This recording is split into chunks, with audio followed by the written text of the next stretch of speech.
Closer to home here, the DFL gun reform advocacy groups are renewing calls for tighter gun laws. Of course, horrific mass shooting at Annunciation, which we've all been thinking about, and it's just really it's created so much emotion. These renewed calls, and they're essentially wanting lawmakers to ban assault weapons and high-capacity magazines.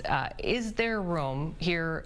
I know you're at the federal, here at the state level. Do you think to find some common ground there?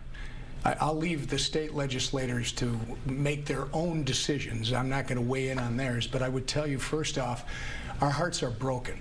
Everybody talks about the Annunciation shooting. That was devastating. But you don't comment about the one that happened the day before, right behind Cristo Rey High School, just a few miles away, where 6 people were involved and 1 was killed. These are unacceptable, and we need to do more investigation as to what happened and why someone suddenly was radicalized to the point that they wanted to commit violence on these Catholic institutions. I know that the FBI is treating this, investigating it as a potential hate crime. When it comes to the issue that people are talking about, Minnesota's already got the 14th most stringent gun laws in the country. We maybe want to start looking at completely incompetent, or I would argue intentionally incompetent, prosecutors like Mary Moriarty in Hennepin County.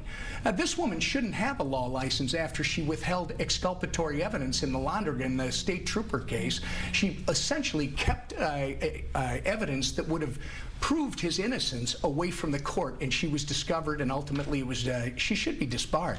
But now last week she announces not going to prosecute low-level traffic offenses. What no one is talking about, what nobody is reporting, that those low-level traffic offenses many times produce felony arrests based on illegal guns that are held by people that shouldn't have them. These are the things that we really need to start focusing on. Let's get back to making sure that our law enforcement and prosecutors, like our Hennepin County prosecutor, start working on behalf of the citizens as opposed to criminals. Yeah, I do remember the next day there's a press conference with law enforcement and others who were very upset about this, and they did point out some of those statistics of being able to get hundreds of weapons off the street. So I do remember us talking about that.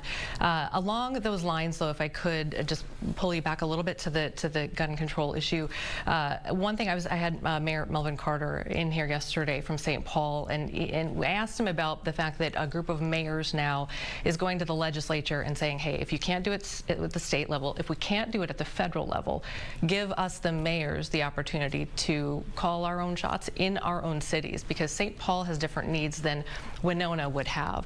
Would you encourage or be open to something like that?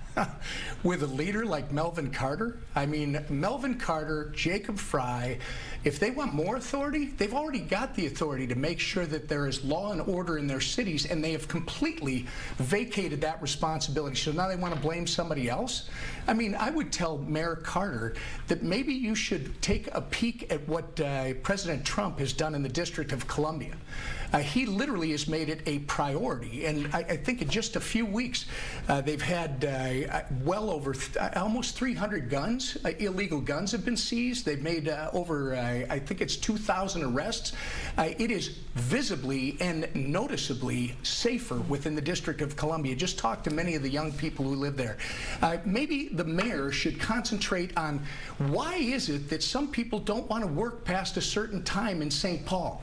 Because they might be afraid that if they take public transportation and they're trying to get home with the tips that they earn during the day, that someone might assault them and steal those tips. I think you should probably concentrate, maybe look in the mirror like some of these Minnesota politicians that have failed at their job. Look in the mirror, Mayor Carter, and do the things that you're already empowered to do rather than trying to blame something else for your failures.